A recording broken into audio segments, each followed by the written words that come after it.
Rochelle White, welcome. Bola Luro, Eric Osadolo, Shegun Fatumo, Modupe, Mati Miloju. Wow, what a name. I like that one. That's easier for me to pronounce. Mati Miloju. And I think I even understand the meaning. It means don't disgrace me, I think. You think I'm right? Don't disgrace me. Yeah? Perfect. Oh, don't put me to shame. Okay, I think it's the same. Daniel Asenga, Sagad Sandu, Omon Nike, Anne Marie, Boss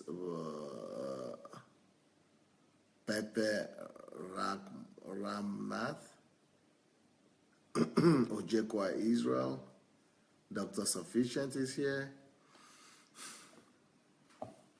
Adeola Disu, Shigo Mwafo. Yes, today is Paul's birthday, and they are here. Paul is here, and the sister. So, hello, girls. Hello. Hello. Hello. So we are going to start our fellowship today by listening to Zoe. Zoe has to start. Then we'll listen to Paul after Zoe. Paul is Paul's day, but it's, yesterday we had a time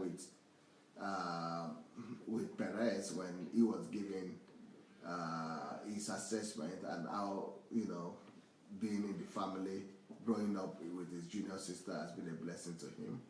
So I also want us to listen to Zoe today so that she could tell us how growing up with Paul has been a blessing to her as well. So, Zoe, here we come. Hi. Hello. So, I list 10 things I learned from my sister living with her. So, the first thing that came to mind was patience, because people can always frustrate you no matter who they are, but when you live with them and you have to share things with them, you don't have any option. take responsibility for them and everything, like they're gonna frustrate you a lot more often.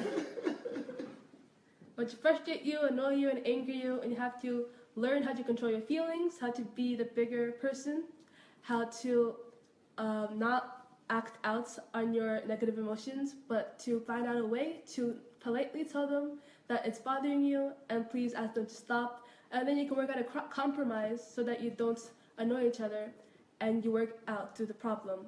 But it always requires a lot of patience, because it's easier to get frustrated more quickly with the people who are closest to you. It's easier to lash out on them because you take them for granted that they're always with you and around you. But they're still human beings. They're not just, she's not just my sister, she's also a friend and a daughter and a child of God, and she's her own individual. So I have to treat her like a person and not just like a younger sister. So patience. It also helped me understand how parents look at us and teachers look at their students. Responsibility and authorities. Next point is, don't be a hypocrite. Like, it's easy to correct others, but then you can make the same mistakes without noticing it and without correcting yourself. So being an older sister, for some reason, I have this critical eye of her, and every time she does something to annoy me, I point it out. But then she points it out when I do the same thing. So it doesn't make sense. And also, when you understand that you both make the same mistakes, like I said, you can compromise, but it also helps to understand that we're going through the same thing, and it helps to be more gentle with them.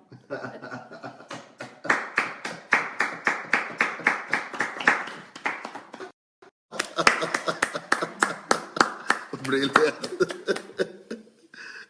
So you become more considerate, really. Yes. Okay. As the next point, as the years go by, the more time spent with each other, the more I realize that how much we're alike and how much we're related in more ways than one. We're sisters, we have the same blood, have the same family name, come from the same family, but we also have the same mannerisms. And some things that I like didn't necessarily like about her, some things that I have the same traits sometimes. I have the same flaws, and we have the same tendencies. So sometimes it's like looking at her are the things. Sometimes I see the parts of me that I don't see that often, or parts of me that I don't like to see. yeah, I don't like to see. So it helps to like accept her fully and accept myself fully, and to face myself in my entirety, not just the image I like to see.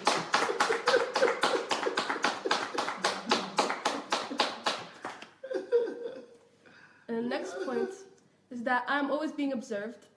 Here, as we were growing up, they always tell the younger siblings to take example from their older siblings. And she took that to heart a lot. And most of the times, whenever, like I told you before, every time I make the same mistakes I scold her about, she tells me about it. But when she talks to other people about me or things that I've done, she says things that I don't think she pays attention to.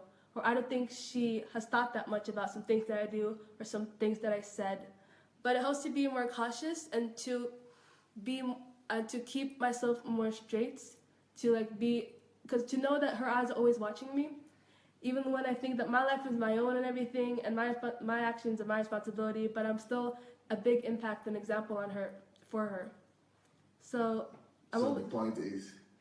So I want to be watching and to like remember that she's looking up to me, and I have to be an example for her. And it's an example. It's an indicator of how our life is with the world as well. That you are being watched, not by just the person close by you, but by the world around as well. But the person close to me opened up to me and helped me understand how I'm being watched. Yeah, good. The next point is how the love between my sister and I and all family members are like unexplainable and unconditional. Like if you ask why you love them, like you can't say why. Like we were born loving each other. And like I tried to look at her. If she wasn't my family, how would I treat her differently? And like maybe I've tried to stay away from her. Maybe we would have been friends. But no matter how much I look at her as a person, she's still my sister. And no matter what anybody else can say who is not part of family and might point out all her flaws and everything, I'll still love her and defend her because she's my sister. So that's something I learned, that it's possible to have like the strong, unexplainable love. Doesn't need any unconditional love. Doesn't need any like reason or scientific backup or anything. Okay. What number was that? That was the 5th. Okay. The next one, the 6th, is how I had to work and Pearl had to work to get closer to each other. Because just because we're born in the same house and raised together doesn't mean we'll necessarily get along. Doesn't mean that we're close and don't get angry at each other. And over the time, I had to like set a goal for myself, that I want to have a better relationship with my sister. And I thought of the future and how I don't want to have all these years of being able to have a close relationship and then just leave the house and not having much to say about my own family.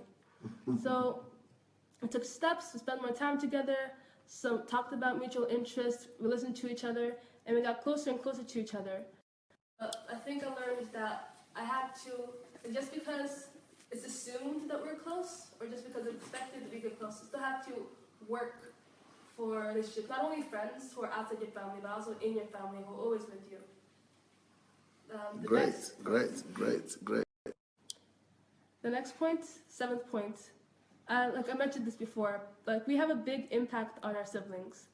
Like even the things that they don't notice, they might have picked up habits from us, and the things that they do or say, they might have like learned some new catchphrases or some new, got some ideas from you, from what you said, just by spending time with you.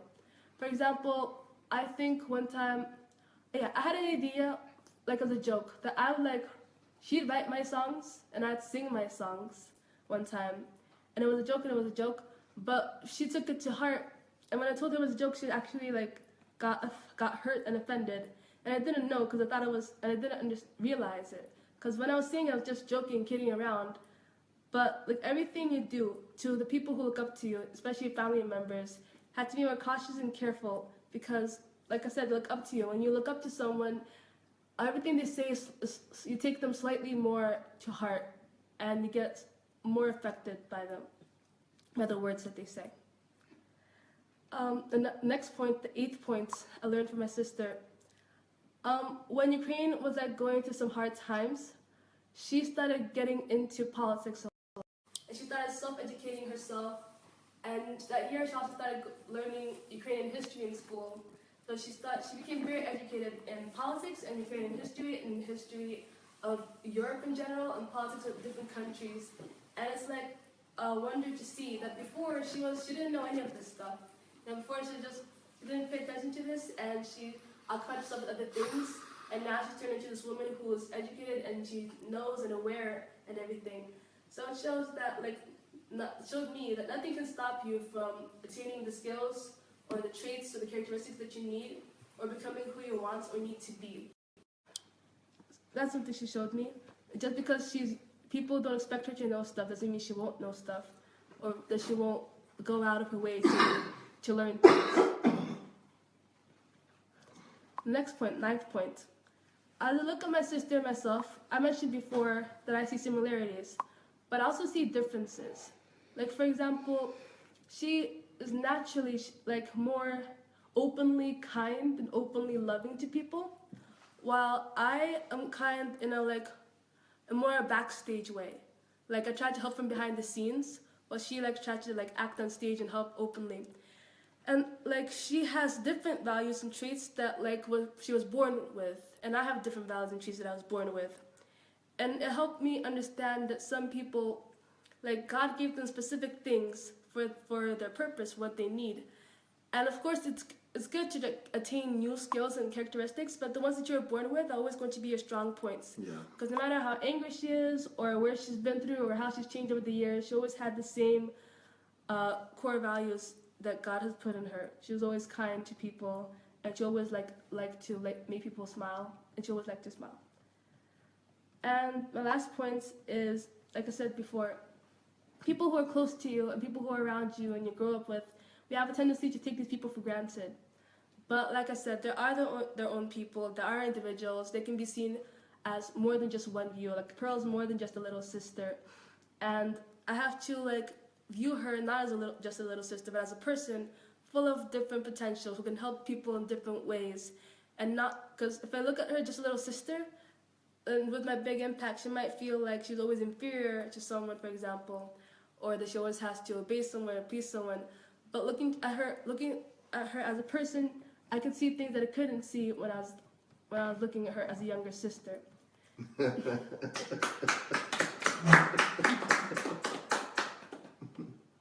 Yeah, those are my points. Good job. Happy birthday, girl. Thank you. Have you told her happy birthday? Happy birthday. Happy birthday. Okay, thank you very much, Zoe. You can go and do your own work now. And you need to sit in Zoe's place, Pearl. And so, Pearl, Yes. today is your birthday. You are 14 today. You know, in agreement with our family policies, we didn't have any event today. No birthday cake, no congratulation cards, no gifts, nothing. That could be strange for some families, but we have birthday or we have gifts every day. We have love and attention to each other on a daily basis, and we don't want to build our relationships on gifts and on external things, but on eternal things instead of on external things. So, but you are in school. I'm sure you are able to take some gifts for your school, for your class, and so. But 14, that's making you to be very, very big girl at 14. 14 is making you to be an adult almost, an adult really, an adult already, yes. So as an adult or young adult, what is it about your 14th birthday? What have you learned so far? Or what are you thinking? What are you experiencing on your 14th birthday? And what are the things going through your mind? And what are you planning for the future? And what are the lessons from the past? And Just what are the things that are going on in your mind, in your life, in your subconscious about, or your consciousness about, this time and period of your life?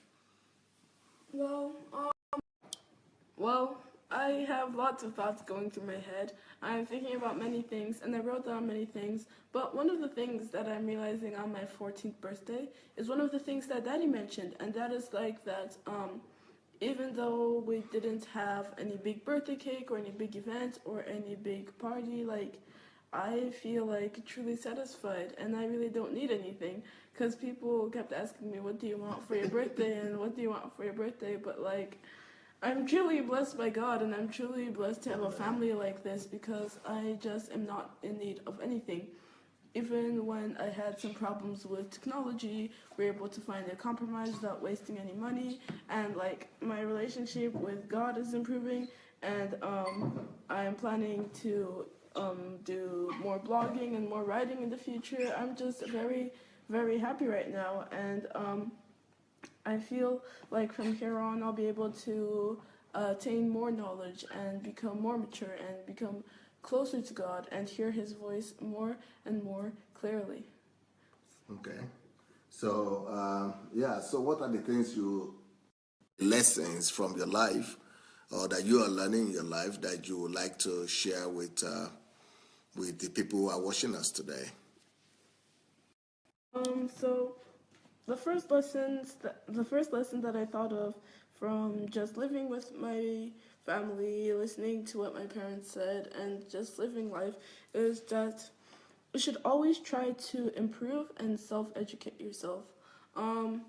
Well, I'm blessed to be in a family where I can receive an education, not only in school subject, but spiritual education too, and my relationship with God is encouraged, and I have lots of truth that I can delve into every day at church, or whenever Daddy or Mom are talking, or I just have a really Through research.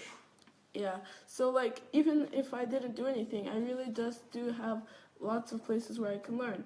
But I think it's very important to not just learn what is fed to you like at school or what you just hear going through life, but that you should always go and research, and you should always go and read books and you should develop your own brain, because like we all have a whole amount of potential. If we are born a person, then we have so many things at our disposition. If we're born as an able human being, then we can basically do everything in this world.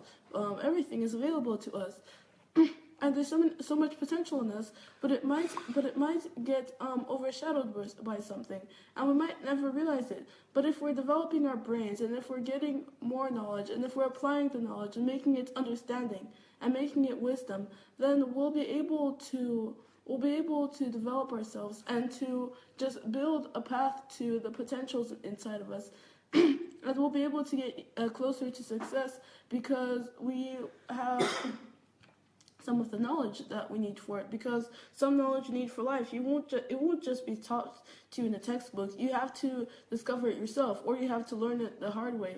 There's many things that you have to learn to live a successful life, or just to get through life and to get through the world. So I think it's really important to always self-educate yourself, and of course, self-education is a form of improvement, and you should always be improving yourself, because we are humans. We're made in God's image, but we have many, many, many flaws. We have a sinful nature, and there's just like, for every good thing we have to do, for every inclination that is in our soul, because God has programmed us that way, there is a sinful inclination, an inclination to be lazy, an inclination to reject God, an inclination to just live emptily. So we should like defeat those inclinations in ourselves, and we should always try to improve and self-educate ourselves. And one of the reasons that I know that is because not only has my father always been repeating this, and my mother, but they practice what they preach. Even in their free time, they watch documentaries, and they are listening to different in news sites and analysis of things and listening to different pastors and listening to all types of things. Like my mom, she's a pastor and it's pretty stable for her, but she listens to court cases and she listens to motivational speakers and to different talks, from everything to scientific to futuristic to future to like predictions of the future of science, and from like court cases for like to friends, and that's all because she's so hungry for knowledge, because she wants to improve herself in every way, and she wants to be ready for anything that life might throw at her. And my parents encourage us to do that too. So yeah, I'm also getting into the habits of that too, because before, like when I had free time, I'd like to not do work, especially if I had done my homework. I'd just like to, like watch kids' cartoons or something like that. But recently, I'm coming to like try to develop myself, especially towards my goals. When I have free time, try to watch more documentaries, try to educate myself on just all spheres of life, and to read books and to come up with what's all right. And that's all because I have the example of my parents and my brothers and sisters too, of course. Like my sister, she will always dig very deep, especially when it concerns her passions, like art and music. She'll always learn like the background story of a written song, even if it's not like, even if the author doesn't explicitly state it, she'll go out of her way to learn it. She'll learn like about the author, and she'll learn like how they sing, what notes they sing. And I think that's really amazing and inspiring, because she could do so many things in her time, and she could just listen to the music. I mean, like, that's just what you normally do when you like music. But she even researched the scientific part of it, and the part of it where you have to read, not just enjoy listening to it. And that's, I think, very, very admirable. Okay. You go ahead.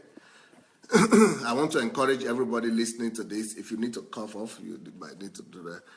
I want to encourage anybody watching this to go ahead and share the link. You have a share link under your video, and many of you have seen. I see have not shared the link yet. You have the freedom to go and do that. If you look under the video, you'll be able to share the link to this video. You'll be able to share the link to the video. So look under the video, and you will see the share link. Your smartphone or iPad or whatever you are using will tell you how to share the link. So let's go ahead right now and share the link before we go ahead. Pearl I just shared with us one of the points she has learned in her 14 years of life. So I'm sure she has some more exciting things for us to share with us, the wisdom she has learned in a short time of living here in this family and on this God's earth. Okay, bro, here we go.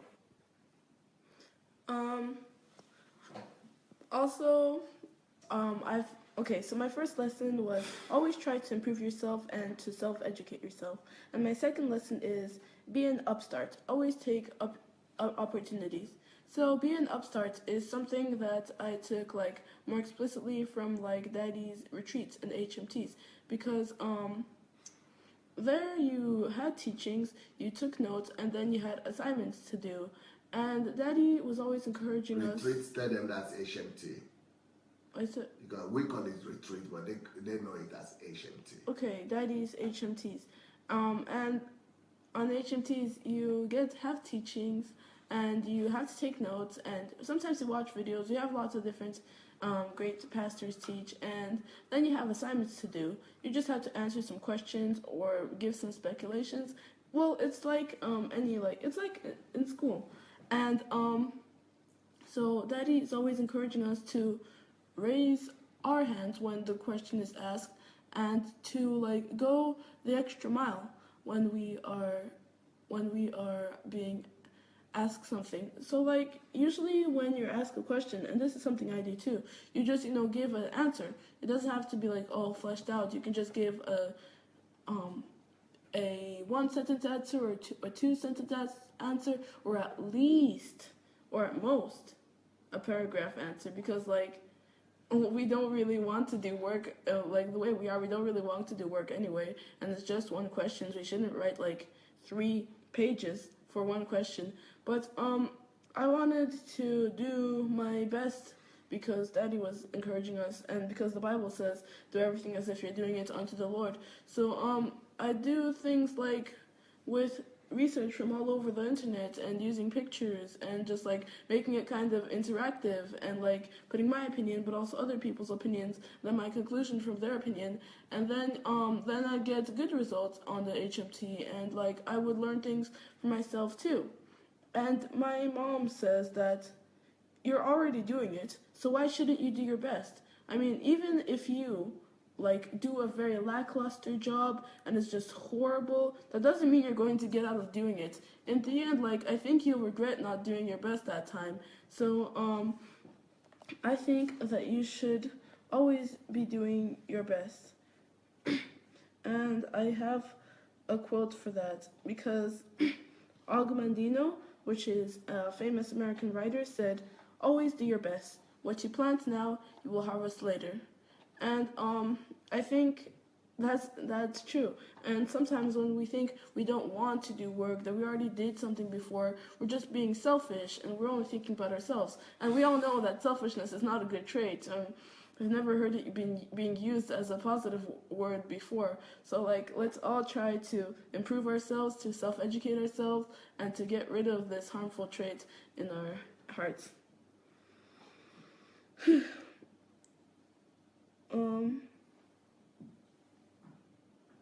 Oh wait, I actually went to another opportunity. Sorry, I actually went to another point. That was my second point. I was talking about opportunities, but then I was talking about being an upstart and taking opportunities. But I kind of merged another point with that. And my point was like always do your best and always do a thorough quality work.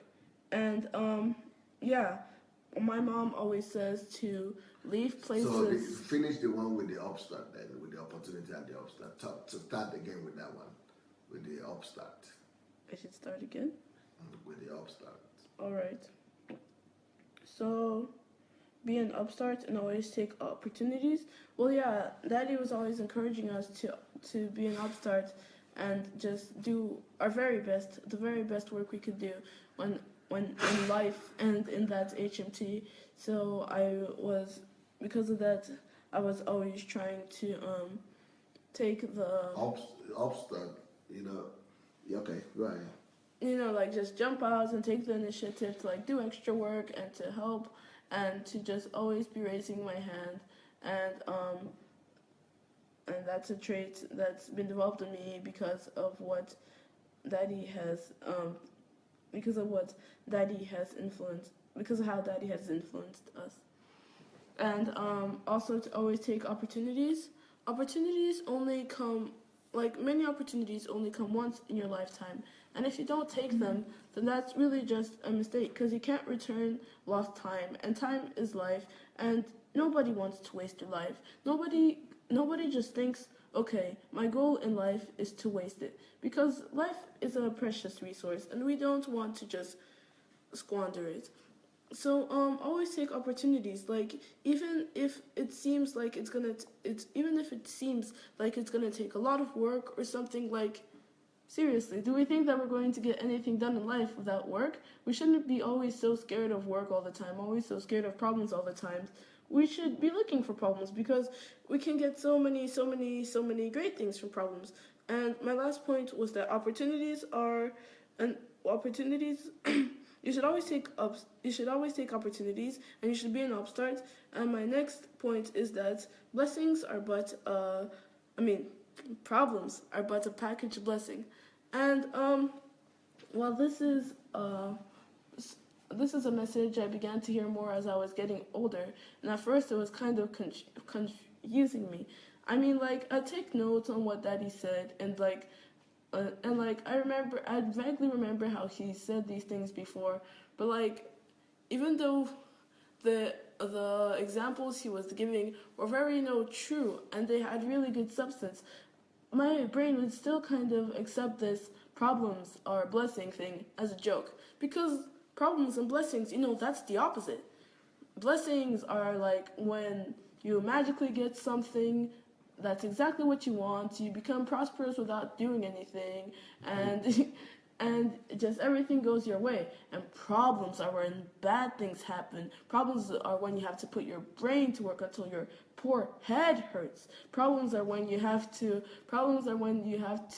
find a solution to them, when you have to actually do something, and you have to like worry about stuff, and you have to think your way around things, and nobody likes that. But now that we were thinking about it, what is life if it's just blessings? Like, really, it makes no sense that you live a life and you have no obstacles in that life. Nobody lives a life like that. Even children, when they're crawling on the floor, they might lose their pacifier, or they might trip over a toy. It's impossible to live a life without problems. But the reason that they're a blessing is because, first of all, if you don't have problems, then you'll definitely never be able to survive, like, in the real world, and when you do get trials and tribulations in life, and you will get trials and tribulations in life, because it says in the first verse in first chapter of James that it is trials and tribulations that create steadfastness. But so when you get problems, they secretly develop you. And also, like, for example, if you have a leaky roof, you fixed one, and then you checked the whole house, and you saw that they that maybe there were more leaky places in the roof, and you prevented other unpleasant situations just because of that one problem. Won't you say that that's a good thing? Like, people say that necessity is the mother of invention, but like, let's just think deeper into that saying. Like, people needed a better form of transportation than horses, and so what came? Cars. And do you think that cars are a problem? But they came because of a problem, because horses can't do what cars do. And so we should be thankful to problems, and we should be looking for problems, not only because we want to become famous or make a great invention, not because of that, but because because the world has problems, and we have Christ on our side, and we have diligence, we have resources, we have our body, and we can solve those problems. And when we solve people's problems, that's just a really very good way to introduce them to the love of the Lord. Because I see that many people are confused about it nowadays, how you bring people to the Lord. Some people try to do it violently, some people try to do it by saying you'll go to hell and condemning people. But I think that for God's kingdom, we should be able to put in effort. So I think it's really not strange to solve people's problems as sample of God's kingdom, because Jesus did that too. Of course, he taught about God's kingdom, but it was really hard for them to grasp. So he gave the parables, and he did miracles. And I don't think he did miracles to show off. After all, it says in the Bible that God detests pride. I think he did it because, like, by solving problems, you show them what a blessing the kingdom of God is. And we're also blessed because like, Amazing Grace goes like that God saved a wretch like me, and I once was blind. And like, it's because we have problems and God helps us through them that our relationship with God is developed. So like, problems are really, really, really big blessing. I'm really glad I had problems. Like I won't say I'm glad about all problems. Like, I wish I was more obedient sometimes, and I wish I didn't have to neglect my I wish I hadn't had neglected my homework and troubled my parents, and just been so completely rebellious, and just ignored all my values. But still, I think that has balanced out and really, really, really helped me propel me closer to God and closer to my family. And like I said at the beginning of this broadcast, I really am so satisfied right now. I'm not in need of everything. It's just like it says in the Psalm 23, the Lord is my shepherd, and I shall not want. And if you want something, of course, you have a problem. And sometimes you go through the valley of the shadow of death, which is a problem. But we have God, and that is why we have no right to be scared of problems. Like, be strong and courageous. Just problems are just a little thing compared to God. Like, seriously, even the word problem is just little. It's just, when you think of problem, like, I don't think of like a looming wall. I just think of like something that's dirty and needs to be cleaned. Yeah. And like, nobody will just like... Brilliant. That's well said. Well said. Thank Brilliant. you. Yeah. And I don't think you should just run from dirt and let your floor, let your whole life become dirty. You know, just take some effort, clean it up, and what you plant now, you will harvest later. I think you won't regret it. Good, good, good. Thank you. So that was my fourth point. Also, my fifth point is that you should take the hard way first, or you should go the mile. So, well, this is kind of easy to explain, but it's also kind of hard to explain. In life, you get chances to do many things, and there's lots of things you must do. For example, when you're going to school, you have to do your homework and all of that. And usually you'd like to just do your homework and then be done with it, or just like listen to what the teacher said, then forget it over summer break. And that's what you usually do. And basically, you're not expected to do more.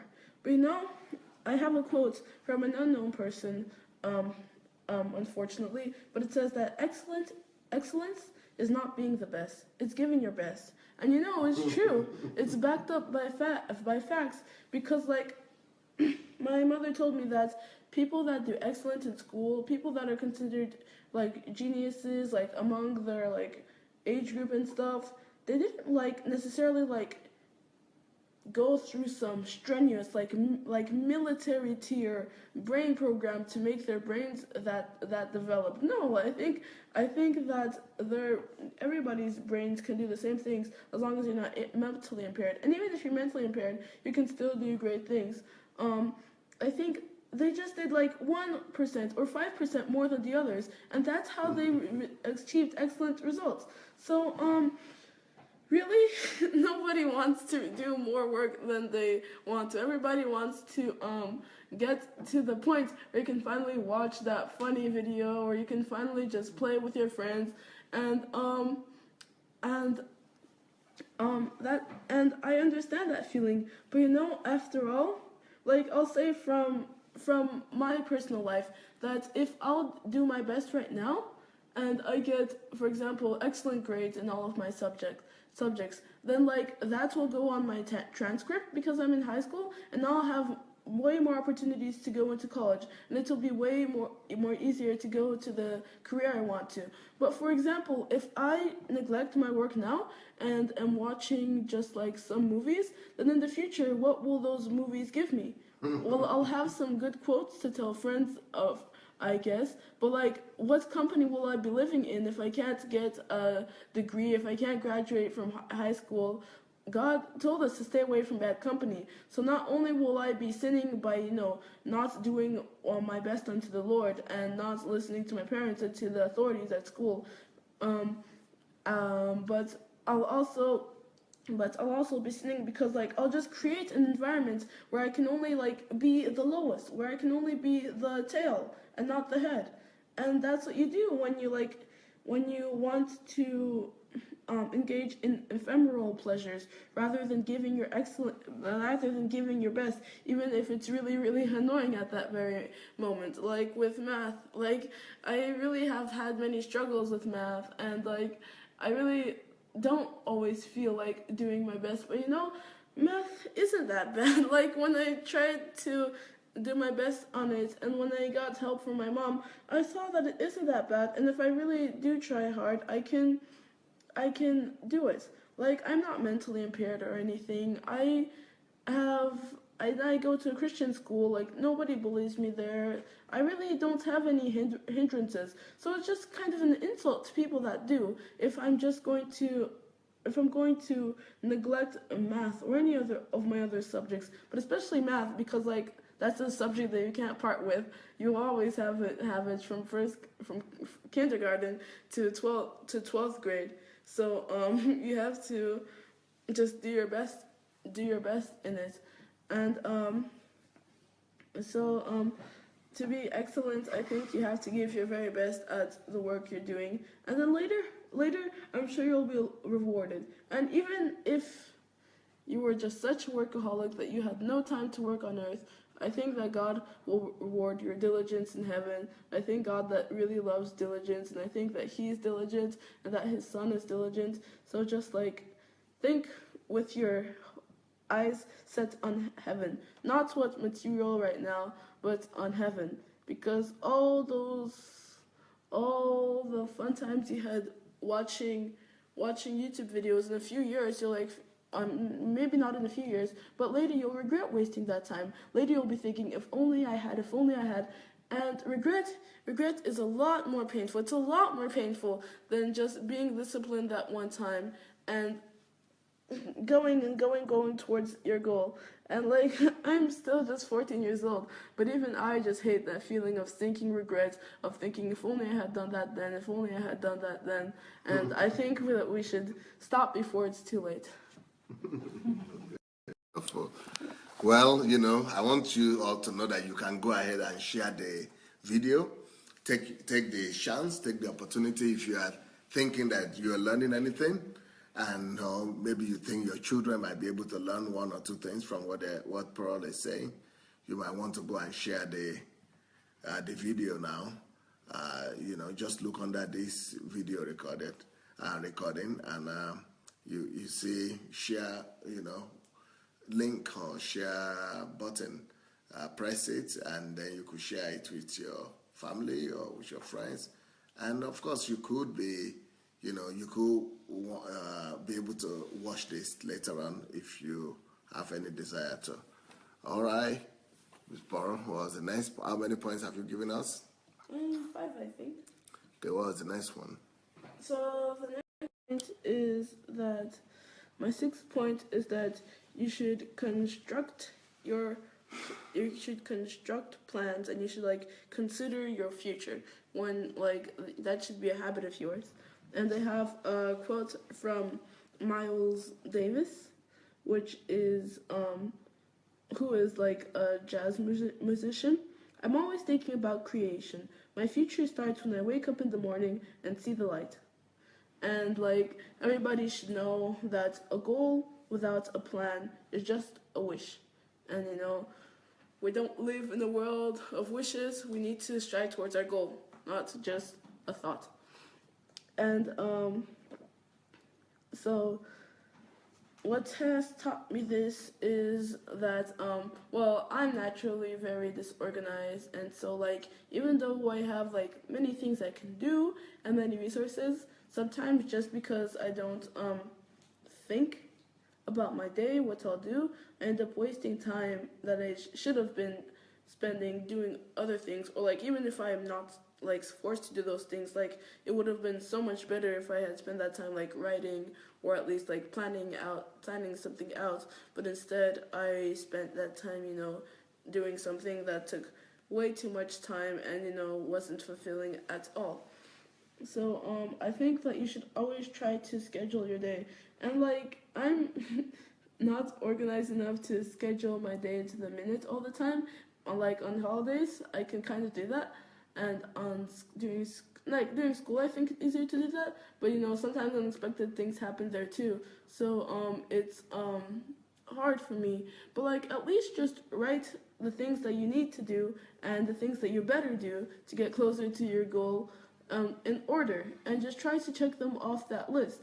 Or even when I set my alarm clock, I try to set a reminder with it, what I have to do first thing in the morning, and the most important thing I had to do either at school today or during that day, because I'm liable to forget. I'm liable to try and entertain myself instead of doing that. But you have to live a life that's going towards your goal. and living an aimless life is never a good thing. Jesus did not live an aimless life. None of our Bible heroes, none of the heroes of our history books or of our nations lived aimless lives. So they all worked towards their goals, and they all had plans of what they wanted to do. So just start planning today, even if it's amateur. Just make this habit, because habits are just like what will carry you to your future, to your success, that will change your character, transform it in a bad way. And if you had bad habits of procrastinating, then you should really be trying to break those down, and to try to plan, and never to procrastinate. Cause like it's really just like bad when you have a plan where you've already like promised yourself you're gonna do this, and it's like 4 o'clock and you're supposed to start doing your homework, but you're like, no, I'll wait a little bit. That's wrong. That's really wrong. Don't lie to yourself. Don't like make your effort be for nothing. I really would like to laze around a lot too, but excellence is not being the best. It's about giving your best. So do your best and try harder to be organized. Schedule your priorities and make sure that your wish, your thought becomes a goal.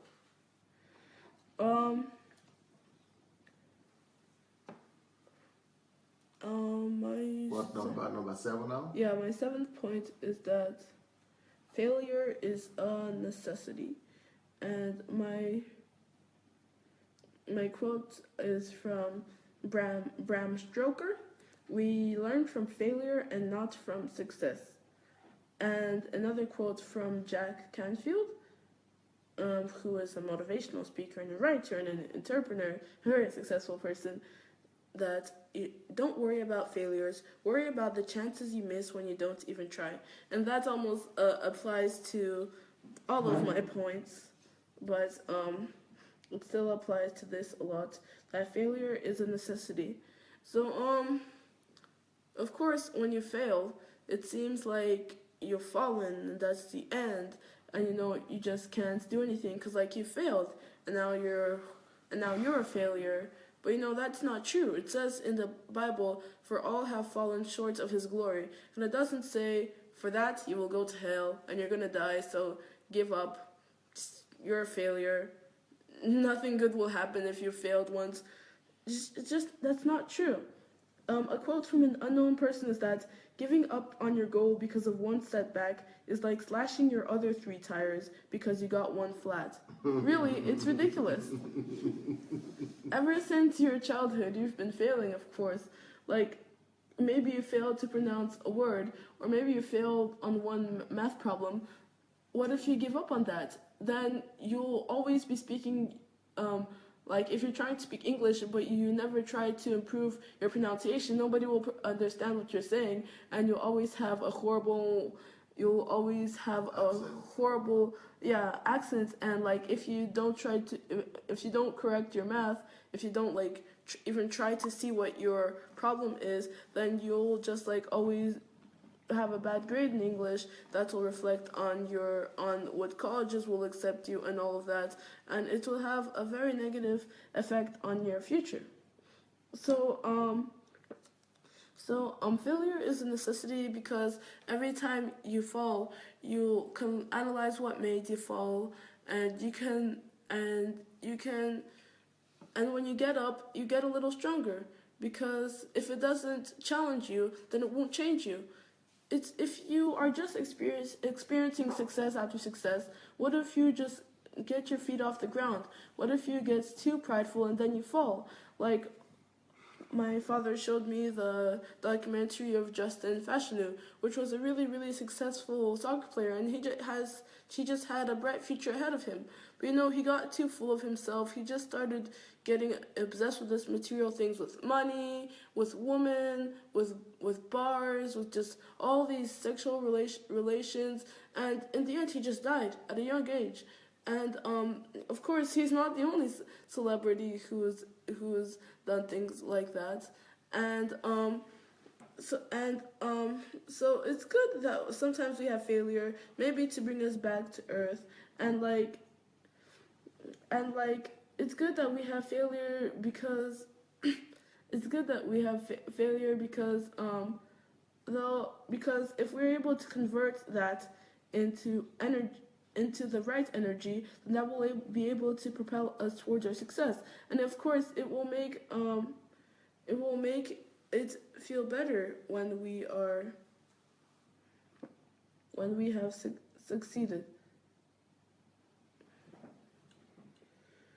Do you need some water? Yes, please. Okay.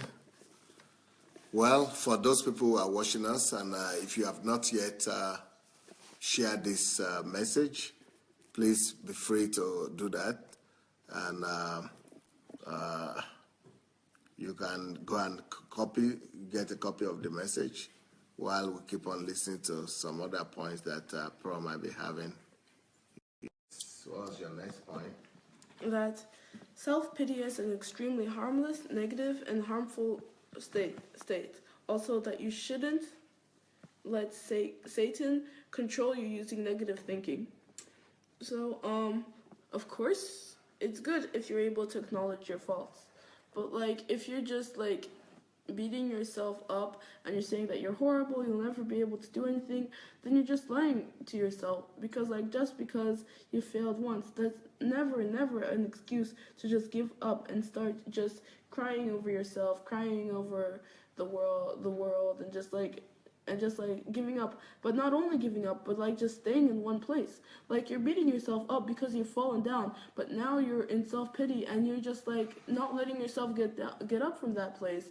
You're just blaming everyone and you're just killing your progress. You're killing your goal, and you're wasting your time, and you're killing yourself because you're just in complete self-absorption, and you don't. And at this point, it's how are you going to get up if you're just thinking about yourself and your failure? That's not your goal. Your goal is not to become yourself again, or to have your head always full of failure. So just shake it off, because fall down seven times, stand up 8. But when you're in self-pity, first of all, that's a great state for Satan to control you with. He can just do horrible things to you. He can cause you to suicide or to attack other people out of your emotions. And you shouldn't let your emotions control you. That's not a point of mine, but you should never let your emotions control you. You should always have a philosophy that's backing you up. You should always have logical thinking on, because and you should always know that God in heaven is watching over you, and that you have and you shouldn't be self-pitying yourself. You should be trying to perfect yourself. So, no, that was 7. Well, that was kind of a merging of 2 points, so 8 points. That you should be moving a little bit towards your goal every day. I think that this is more of a practical advice more than the other ones, but this is just something that I've been trying to do in my life recently. Something that Dad said a lot, but the things that are on your mind all the time, I think they should be how can you get closer to your goals through the situation? Or if you have free time, then what should you be doing in order to get closer to your goals and develop yourself so you can become the type of successful person you see yourself as when you've achieved your goal. Like I said before, I used to try to entertain myself whenever I had free time, but now I'm thinking that I have to be getting more into the mood of writing and studying the Bible and all these other things that I'm interested in. And so because of that, I spend less time on tasteless stuff, and I watch more history videos, and I watch more political videos and philosophical videos, and videos about writing and videos about how to spend your free time and not how to kill it. And so I think that whenever you I think that's why it's important to plan out a day, because one day in your life, it's just a picture of your whole life, and that's why you should be trying to progress just a little bit, at least a little bit, towards your goal each day, so that you can make a habit of going towards your goal each day, and eventually you'll get there. But if you don't have a habit of going towards your goal, if you're just thinking of your goal, then it's very, very it's not very likely that you'll get there if you're just thinking about it. So just like start by taking little steps, by getting to your goal, just like reading one book or starting one book about it, or just like spending like 30 minutes a day just studying it or practicing it. And I think that's a very good habit to develop. Ninth point is that you should. Oh wait, I already said that. Well, yeah. Our family motto is to take the hard way first, and that's also something that I've remembered through my life. Usually, you take the easy way, and of course, you have to be rational and not like always just be complicating things for yourself because you're not thinking well. But doing the hard way first is just acting. Our family, what? Explain by that. Well, like that's just something that Daddy told to me, that our family motto is always take the hard way first. And like, so our family motto. And like, I think that taking the hard way first means that doing the opposite of what the flesh tells you to, because the flesh is always trying to indulge in greed and pleasure and laziness. And like, sometimes when we work, even if we think that we're doing something good, we're doing something productive, we're actually at the end of the goal of the work is to finish the work so that we can go indulge in all of these pleasures again. But that's not how we should be thinking. And it's hard to think that way, but we should think about how it will benefit our future, and we should think about how this will help us towards our goal. And like, there's lots of things in this world, there's lots of situations in this world, but I think that when you are taking the hard way first, you're putting others before yourself. Like, Daddy said that people warned him of people trying to use him, but he said, like, let them use me, let them trample me like a carpet if it's to get to the Lord. And I think that's a really great thing. So I think that you should always be like educating yourself, even though it would be easier to just get just like the minimum of education and to just get by with that. I think you should always be planning out your day, even though it would be easier to do everything just improvised. I think you should always be like trying to spread the kingdom of God and build the kingdom of God, even though it would be just a lot more easier to repeat your religious creeds and show yourself in the church. It really is easier to do that, and it sometimes is even embarrassing to be an active member of the kingdom of God. But I think that what like they say, other people say, like on this physical life, like is basically worth nothing, like if they're criticizing you for following the truth of the Lord, because like talk is cheap in general, but like if you're going to choose over the kingdom of God, your reward in heaven, and what some critics say, like I think the choice is obvious. I think even if like it's degrading to you, even if it feels hurtful right now, you should take the hard way in that situation, and you will harvest what you have sown. And 10th point is that you should serve God and others. You should serve God and others. And well, like this is something that like really stuck to me ever since I read it in Daddy's book, that he said that he wanted to be remembered as a man who served God and people. And like I've always been thinking, like, what does it mean to serve God and others? And I think that it means to put others before yourself, to put yourself in others' shoes, because we really love to judge, and we really love to see people as relative to ourselves, or like lower to ourselves, to make ourselves feel higher. Like, I also have a problem with judging. Like, sometimes I just like have all these random thoughts about them, and it's not important and it's not important at all, because just like Martin Luther King said, I want to live in a world where my little children are judged by the content of their character, not the color of their skin. And I think that you should like always be putting yourselves into other people's shoes, and think about others first and not about yourself. And I think that what it means to serve God is to have God as your number one priority. And I know that that's actually pretty hard, and especially in this world. Like, in this world, we have so many resources, and we have such an easy life, but of course there's backlash to that. There's the fact that there's so many material things that are flashy, and they look enticing, and they look more reliable than God, and that's not true. But since our flesh is like pulling us towards these things, sometimes it's hard to put God as the first priority, and it's so easy to put God on the sidelines. It's so easy to just live a life exactly like an unbeliever, but just to like put it in a Christian frame. So like you're going to watch the movies that they're watching, you're doing everything they do, but like maybe you don't use bad words.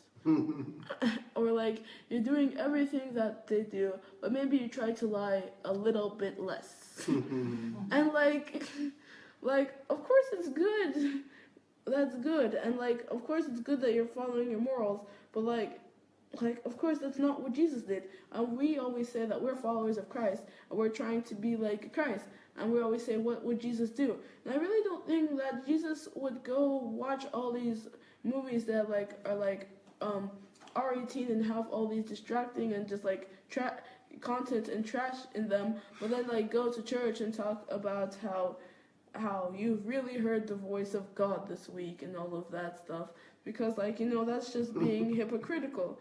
That's just like enjoying all the blessings God has given us, but like forgetting about God in the process.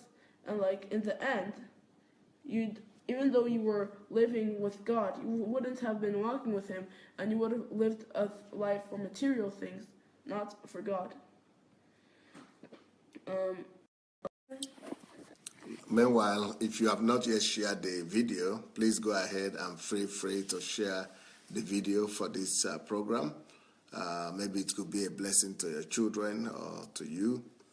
So go ahead and share the video. Okay, let's go, Paul. Okay. The last point is that in order to like do so many things in life, to achieve goals, to hear God's voice, to improve yourself, so many things in life, you'll need like focus, and you'll need 100% concentration. And that's something I have a problem with. I tend to drift away and to like have my own world and to space out and to think about like other things when I'm supposed to be thinking about one thing. So like you really have to like beat it into yourself that you have to be concentrated, that you have to be focused. And sometimes you won't just need focus, that you like be able to just think only about this thing for like 10 minutes and then write something. No, you'll need like 100% concentration, where all of your whole body is involved in just that one topic, just so that you're just like taking in the information from like every single outlet. And you know, that's really just seems hard, and it really just seems uncomfortable, but you really have to do that if you really love God, and if you really want to achieve your goals, and if you really want to improve yourself. And Daddy's done that so many times in his life. He told me about how when there was preachers better than him, when there were preachers that were just like at a so much higher level than him, that he just like lock himself in like solitude, and he would like listen to all their sermons, and he would learn how they spoke, what they spoke, how God spoke to them, and then he'd like be able to even surpass them. And of course that's taking the hard way. And of course that would take 100% concentration, and like I don't think I really do have the 100% concentration at this point in time. I think I can kind of focus on things for a long time, but like sometimes I do tend to drift off, and sometimes it is a problem when I have to like do an essay or like a homework that takes a long time. But like I'm trying to improve yourself, and like let's try it together because like we get disoriented sometimes, we get mixed up in all the stress of the world, we get our priorities mixed up, but I think that if we're with God, God can show us how we can become more focused, how we can become more concentrated, and Daddy has his teachings on it, and he has his books on it, and like we can just start by trying to focus on our homework, trying to focus on what this passage of the Bible says. Just try to develop focus and 100% concentration in yourself. So what teaching did you say Dad had? What teaching? Oh, what you were saying, I had this teaching in one of my. We just said something now that Dad has this teaching. Dad has his teachings on focus, and he has his books on focus. Oh, okay. All right, go ahead. Okay, so 12 is that like the truth will always come to the surface. Well, that's just like a call to like live honestly and to like try to always find the truth and try to like not just like believe what's comfortable for you or like pick out information, but like to try to hear both sides and to try to be honest in your opinion and like try not to lie to other people. And like there's lots of like things I can say about it, but like first of all, like you can try to hide things and you can try to like live a sinful life, but try to hide it. But like first of all, God is watching, and you're dishonoring God by living a life like that. But maybe you just don't honor God, or maybe you just like don't care about God anymore, or you don't believe in God anymore. Maybe you're hiding it from someone, maybe you're hiding it from your family. But that doesn't mean that you have the right to lie, that you have the right to live a dishonest life and to be deceptive, because in the end you'll be punished, even if you aren't punished in earth. And like when you lie, it does have an effect on your body, because of course like a bad feeling will settle in your conscience until you've completely eradicated it. But it's never a good thing to eradicate your conscience, and I think you'll know that when you stop hearing it. And even if it happens that the truth doesn't win like during your lifetime, that doesn't mean that, even if you don't believe him, that doesn't mean that God won't punish you. So like try to live a truthful life. It's hard sometimes. Like sometimes you just lie like this and you don't even think didn't make a sound. Sometimes you just lie momentarily and you don't even think about it. But try to clarify, try to think before you speak. And when you're in a situation where there's just lots and lots and lots of stories flying from both sides, try to listen to both sides, try to consult what you know, like people who you trust, the Bible, try to pray to God, and try to listen to both sides. Because I know my dad has been accused of many things, and like recently even my brother has had so many accusations from journalists from Nigeria. And so like so like you should always be looking for the truth, and you should always be looking at both sides of the story too. Because like sometimes when I'm reading political stuff and when I'm reading news, like I just know that this is a person this like article is written by like, let's say, a communist, and I really don't want to read it because like I already know what it will say. But that doesn't mean that I can just be disrespectful to these random people, because they do have something that I don't have. They do have experiences that I don't have. And like if I'm truly searching for the truth, if I'm truly searching for the truth, not just creating a comfortable bubble for myself and not just like slightly self-pitying myself, then I should be able to like look at both sides of the argument and then find my conclusions from both sides of the argument. Because like even if an article is written by somebody whose opinion is completely different from mine, there's still facts there, and there's still things I can learn about the people that with that type of ideology. So if I encounter them, I can know what to say to them. But like in some cases, you're just going to ignore and avoid these people, and like you're gonna miss many opportunities that way. And if life thrusts you into a situation where you're like surrounded in those people, for example, like what will you do? So I have nothing to say. So yeah, you should always be seeking the truth because, for example, Christ is the truth, the way, and the love. So if we're seeking the truth in our spiritual sphere and God is our priority, then we should, seek the truth in all human affairs also. So that was 12, I think. And number 13. All right. So number 13 is that you should be searching for your calling, you should be searching for your purpose, and you should not be wasting your life on empty things. Because there's many people today that want to live an average life. There's many people today that think that they were called to do nothing. But really, that's not true. Because, I think I've said this before, but, humans, have something that I really just can't call luck. We're just seriously blessed. We're born onto this planet that is just, perfectly engineered for us. And, of course, there's some problems now with holes opened in, the ozone layers. But, it wasn't made like that with holes in the ozone layer. We kind of made those holes.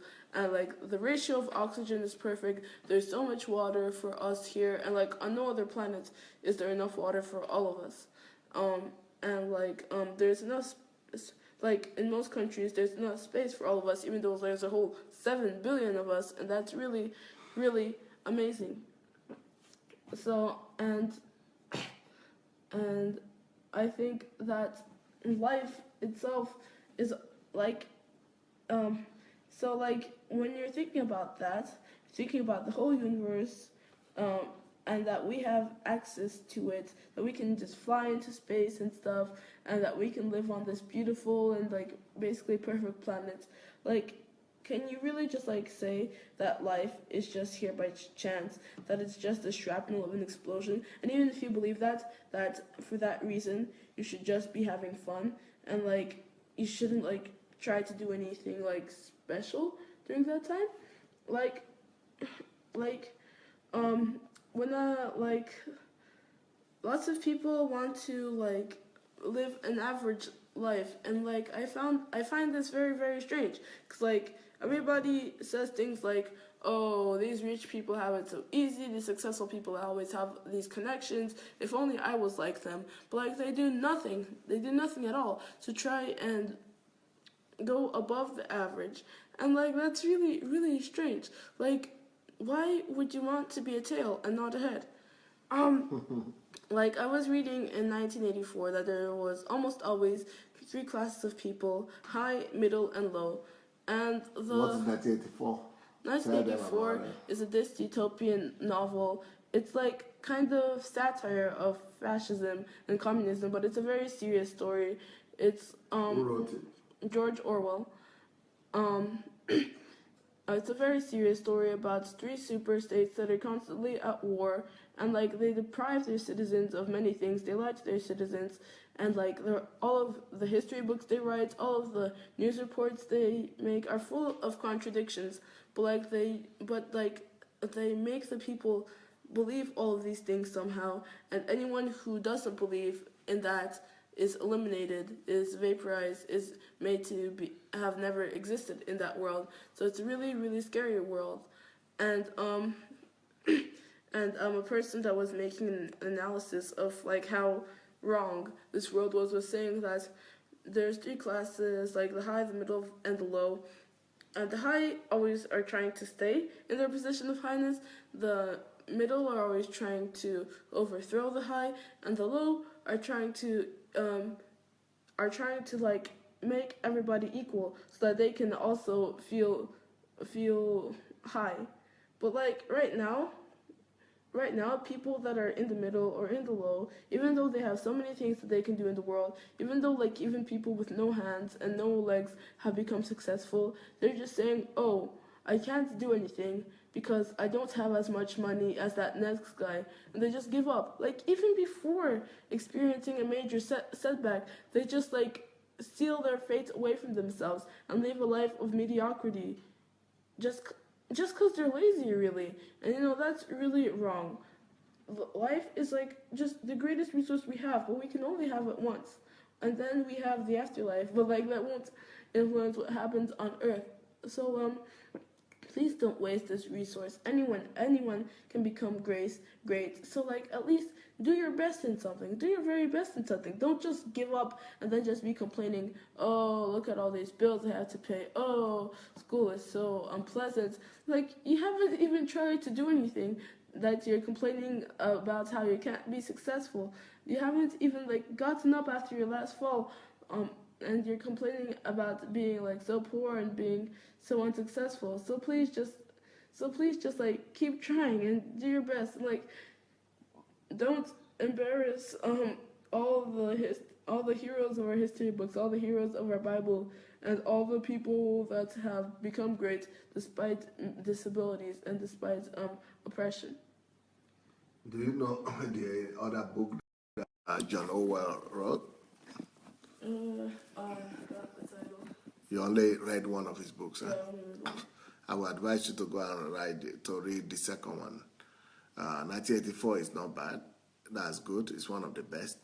But the one you will really have fun reading, which is easier a little bit, is called The Animal Farm. Oh yes, I know about that. I want to read read that one after 1984. I've read like a review of it and how it's about the animals overthrew their human owners, and that it's a very, very vivid metaphor for like what happens in what happened like during the rise of fascism and during the rise of Stalinism and things like that. Yeah. Okay. What's your last lesson? I think, or what's number 14? Okay. So my last lesson is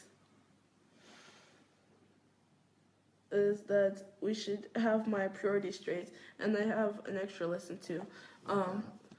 And like you should have your priorities straight. Like it's just 4 words. It seems really simple, but it's not. And like even if you get your priorities straight once, even if you like know what it should be, first of all, it's hard to put it into action. And even if you do put it into action, and you're like every day you're following the schedule, sometimes something can happen and it can like knock the wind out of you, and you can get confused again. Or maybe you can just like every day be getting a little bit distracted, or maybe you can be straying off the path little by little, and before you know it, your priorities will have gotten jumbled up again.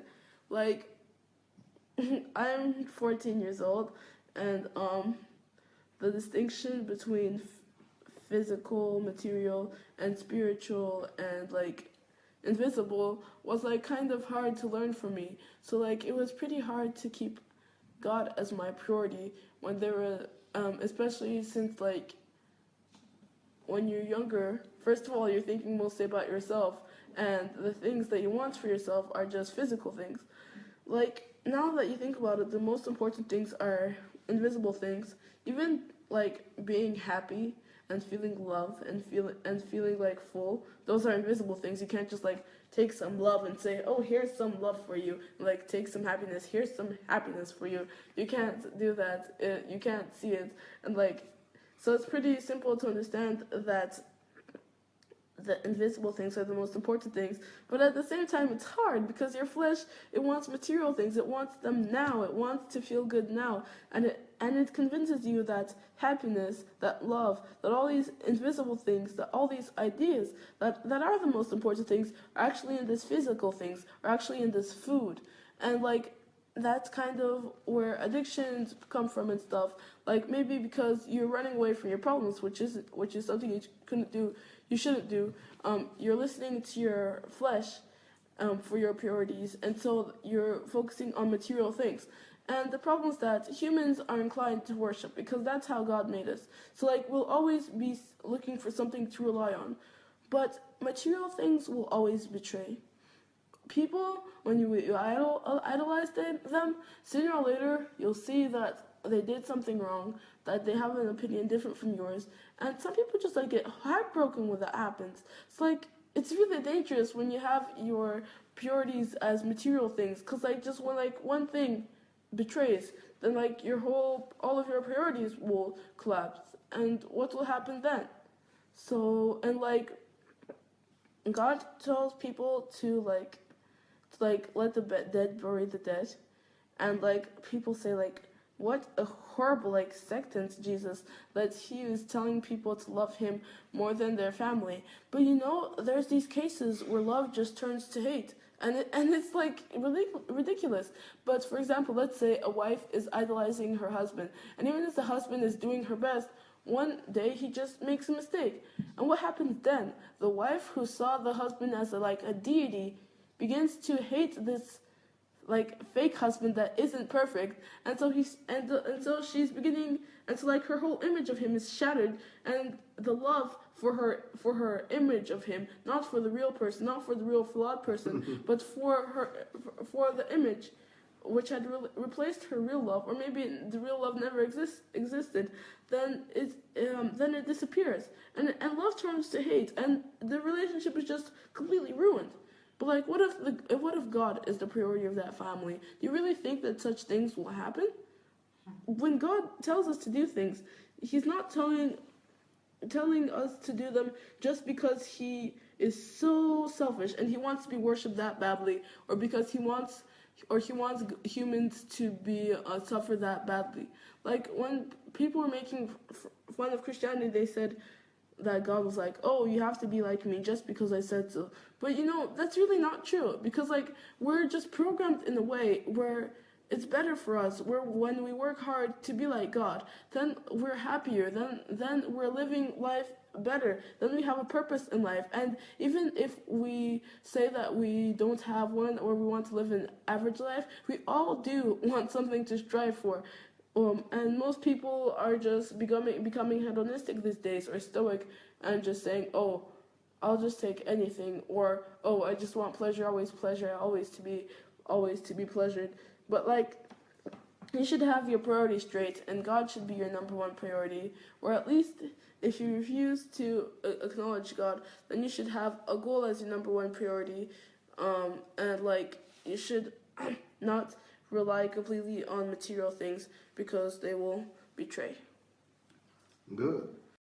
You said you have an extra lesson. Oh yeah. If you want to give us that, before we do that, let me quickly tell everybody that is watching that you are free to go and make a copy to share this message, and that's the way you get a copy. If you want to watch it again, or you just want to have a copy for yourself, you just go and press the share button. Once you share it, you get a copy automatically. So Pearl is 14 today, and so that's what the program is dedicated to.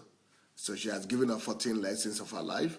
I think she actually gave more, but she still has more to give to us. So let's hear what else she has to say. So my last point, I guess my 15th point, is that you should strive to be the best at what you're doing. And I think that you could get that from all the other things I've said, but nevertheless, I think that it's important. Before, Daddy said that we should strive to be the best at what we're doing, especially because we're Christians. And I registered what he said, and I remembered what he said, but as for application, no, I can't say that I really did that. Because I knew that it was a good idea, but I thought that it was a kind of useless idea too, because first of all, most of the places where there's competition are Christian societies anyway. The places where I mostly go are school, and then church, and then they have my home, and they have some extracurricular activities. But those extracurricular activities, like some of them just I started doing this year, or some of them I really don't go that often, so like they don't seem important in my life. So I never thought that I actually had to, try hard to go out of my way to be the best at everything, because like I really didn't want to. I just wanted to do work at my own pace and then play the rest of the time. But that's not how you should you should be doing. And of course, people usually say you should do your best because it says in the Bible to do the best unto the Lord. And like that is a good verse, and like you should always remember that verse. But I think that repeating that verse to me didn't actually help me to try my best. Like when I remembered that verse and I wasn't trying my best, I just like felt really guilty. So then my mood would get down, and then I just like do my work even worse because my mood was ruined. And like since that verse was repeated over and over and over again, I felt like it like meant nothing at this point, and like as if they were trying to manipulate me by that verse that meant like nothing now. But if what you plant now, you will harvest later. I've said that like 5 times, but it's true. It really is true. So like you should do your best, and like everybody wants to be the top. Everybody wants to do their best, and so like everybody wants to be the best, but you won't do that without effort. So try again, and especially since we are the witnesses and friends of Jesus Christ on this earth, let's just show them what we can do. Everything is possible through Christ who empowers us. So just like let's do our best. And I have a quote from Nelson Mandela to finish up my lessons, and that is, "It always seems impossible until it's done." How do you understand that? Well, when we have a goal, sometimes we won't even form goals. Like there's so many ways to apply that quote, because sometimes we won't even apply goals just because we think it will never be done. But like what scientific proof do you have to tell me that will never be done? People have been told that, and then people have broken those records, and so anything can be done. Especially like you're not like a cat. It's not like you're like a bug, or that you are some type of animal that doesn't have the power that humans have over this world. Even if you're like, even if you have a physical disability, or you are poor, or you are mentally impaired, you can find out so many people that have been able to succeed despite that. Like for example, Malala, who was protesting about the Taliban's ban on education for girls. I mean, she was just a little girl, and she was and she actually had an attempt of her life because she was like in the region that the Taliban was controlling, and yet she was protesting against them. All the odds were against her, but she got the world's support. And like, I forget his last name, sorry, or I have trouble pronouncing him. But the person with no hands, no legs, Nick Vujicic. Yes. He like was really miserable in his early life. He has no arms and no legs, and yet he's happy, and he's able to inspire people, and he's very successful.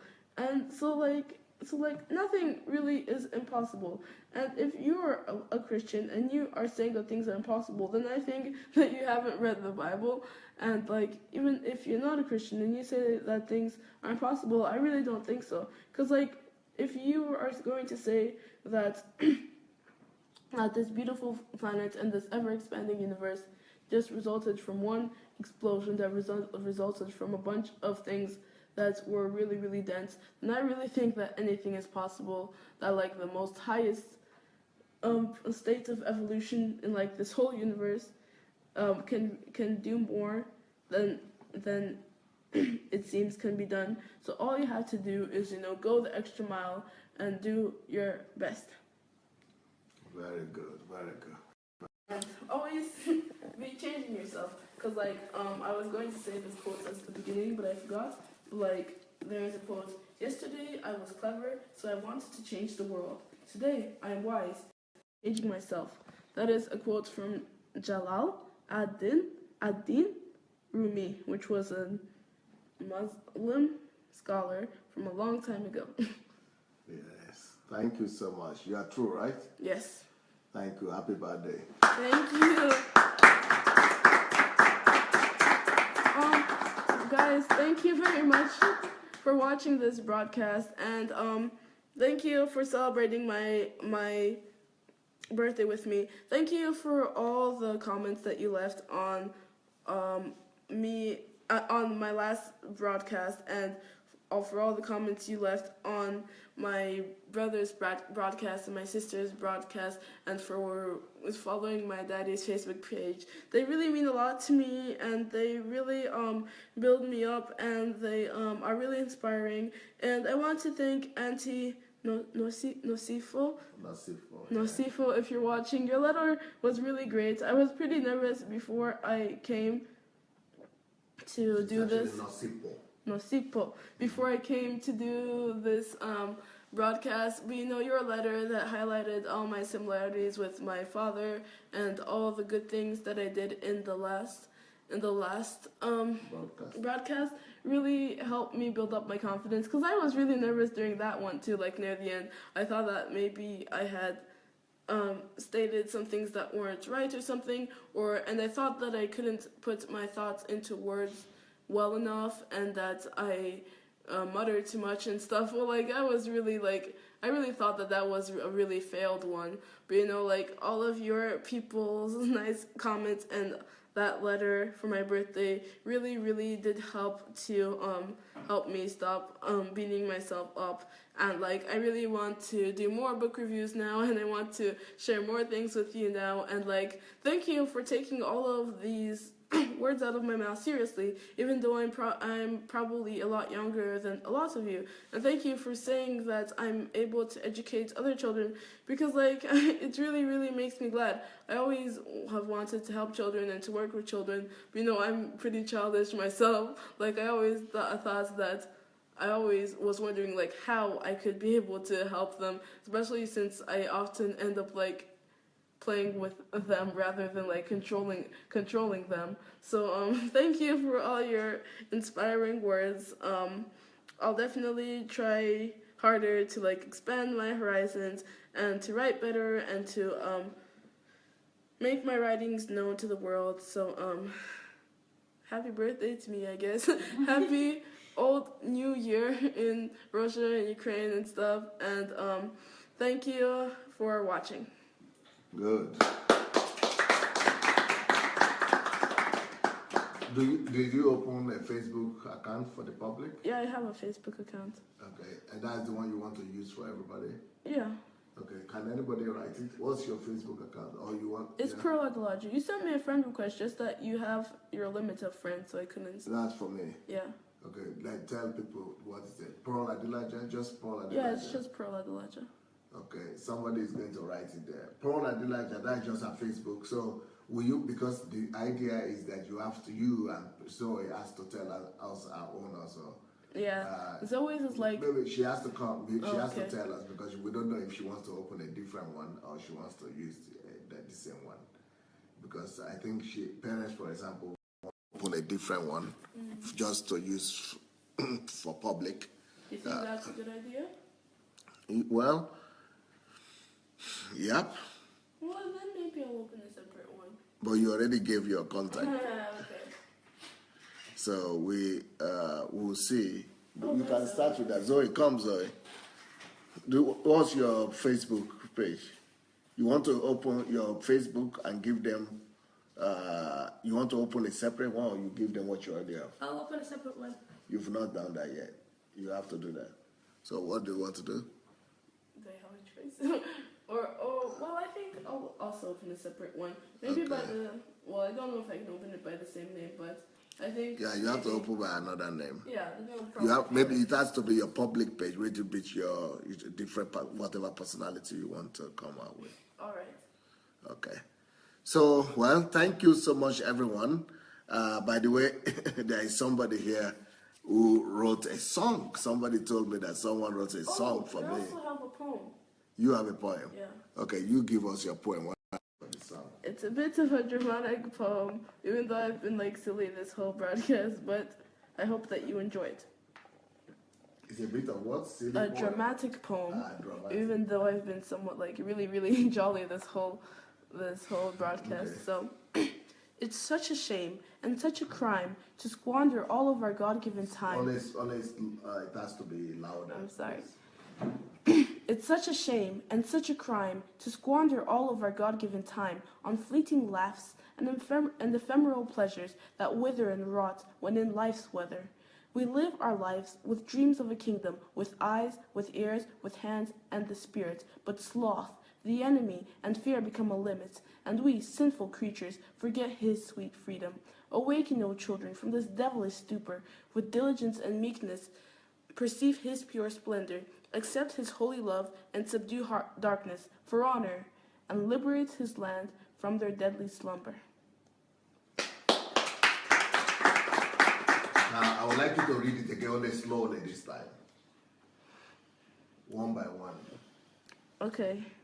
It's such a shame and such a crime. Just do making pauses, more longer pauses. It's such a shame. It's such a shame. Pause. Then the next. It's such a shame and such a crime to squander all of our God-given time Yes, that's the way to do it. on fleeting laughs and ephemeral pleasures that wither and rot when in life's weather. We live our life with dreams of a kingdom, with eyes, with ears, with hands, and the spirit. But sloth, the enemy, and fear become a limit, and we, sinful creatures, forget his sweet freedom. Awaken, O children, from this devilish stupor.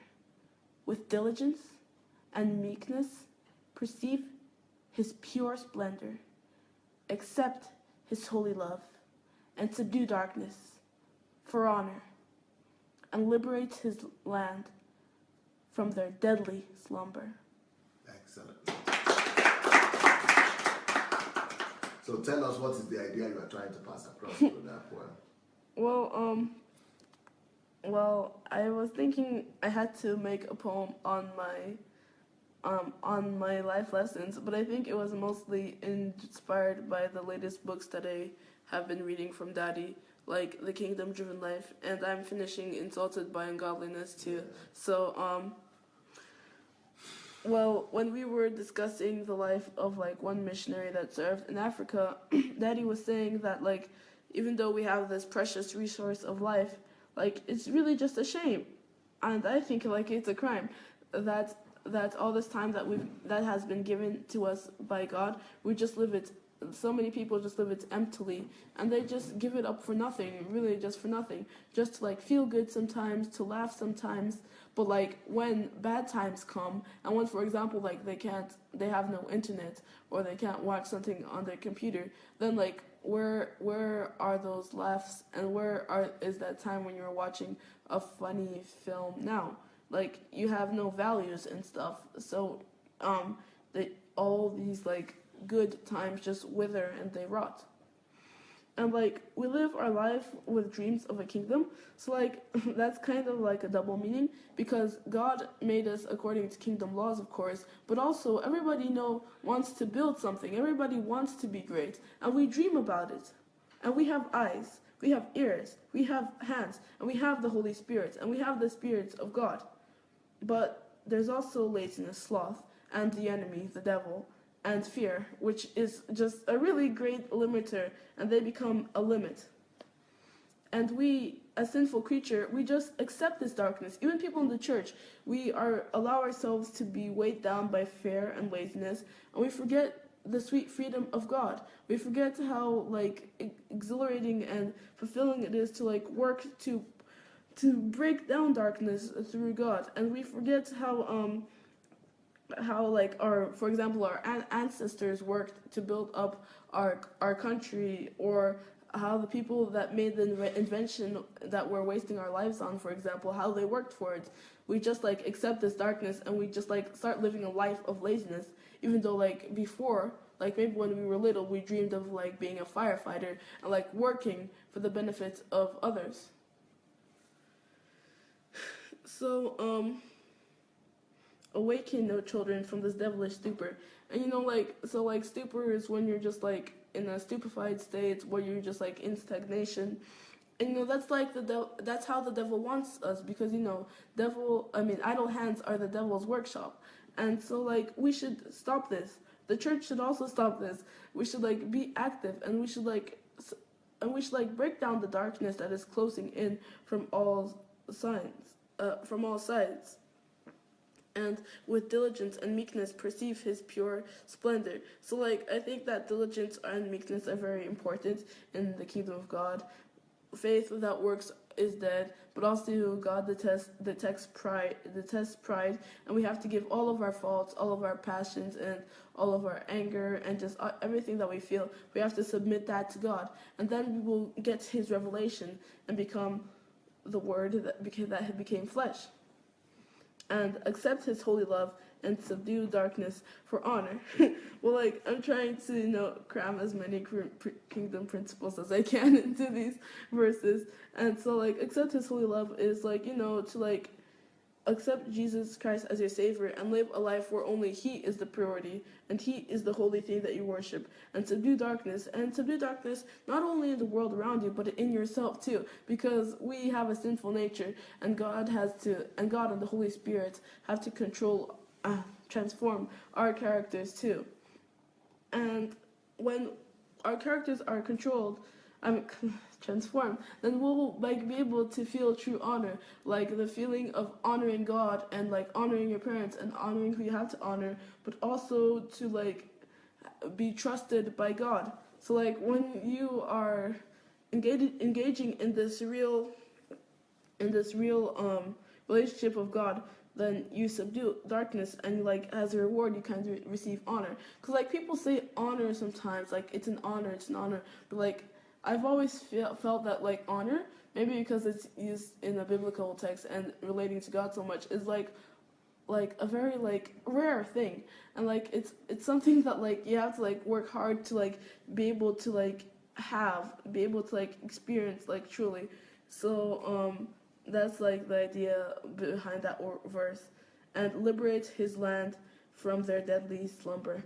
Well, of course, the deadly slumber is just like a synonym to devilish stupor. And his land is the world and all of humanity, which originated from God, which are gods. They belong to God. But you know, so many of them are strayed away from Him and are spitting on His name right now. And when we've accepted His holy love and are vowing to subdue darkness through diligence and meekness, that means that we have to liberate the world and bring it back to God, just conquer the world for God, for honor, through His love. So yeah, that's how I wrote the poem. Excellent, thank you. Thank you. Okay, everybody.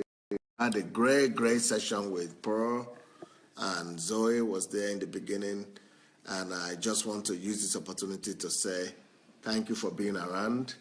I was thinking somebody wrote a poem for me, but I think we already gone over time.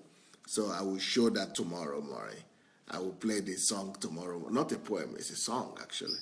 It's a song. I want to know who wrote it. I still don't get it. Who wrote and sang the song. So I will find out tomorrow morning. And so have a wonderful evening, everybody. Thank you for being with us. Share the message, share the video, and I hope you are blessed. Thank you. Blessings. Bye.